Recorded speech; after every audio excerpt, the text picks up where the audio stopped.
But don't you think things are basically going pretty well right now? Like if you remove the Twitter hysteria, like remove just like hysteria stuff, like this he said, she said. Like in terms of what's happening in the country right now, Black and Latino unemployment all-time low, economy's chugging along, like the basic things that matter for a society are working.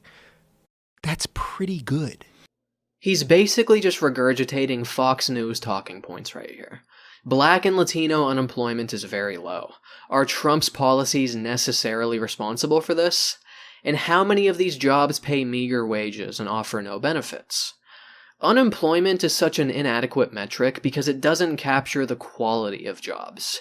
It's also worth noting that since the 1970s, productivity has been steadily increasing, but throughout this same period, wage growth has been largely stagnant, for almost 50 years. The economy's chugging along, Dave tells us. Yeah, it is true that the stock market is doing great. And the richest 10% of Americans own 84% of all stocks, so this is largely an indicator of how upper-class investments are doing. Meanwhile, 40% of Americans would not be able to afford an unexpected $400 expense. Dave's ignorance is on full display when he claims that the basic things that matter for a society are working. We spend almost twice the OECD average on healthcare in the United States.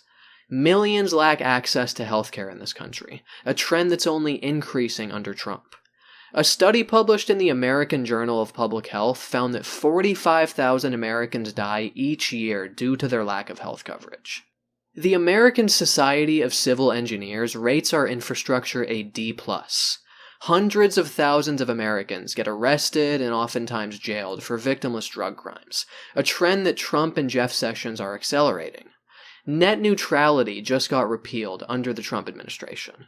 We have an extremely corrupt political system, something that the Trump administration of Wall Street banking executives and billionaires sure as hell won't put a stop to. The list of serious problems this country is facing is virtually endless. To say that under Trump, the basic things that matter for a society are working is a stunningly ignorant statement. This guy must be talking about a different country than the one that I live in, because if not, he is completely fucking clueless. I'm on Patreon. There's a link in the description if you'd like to support my content. I would really appreciate it. There's also social media links in there if you want to follow me there. I'm trying to build up some of those followings. I would really appreciate it. Make sure to subscribe for more videos if you haven't already. Hit the bell, hit the like button, post a fucking comments. All that fun stuff that's standard on YouTube. You know the fucking drill. Thanks for watching. Hope you enjoyed this.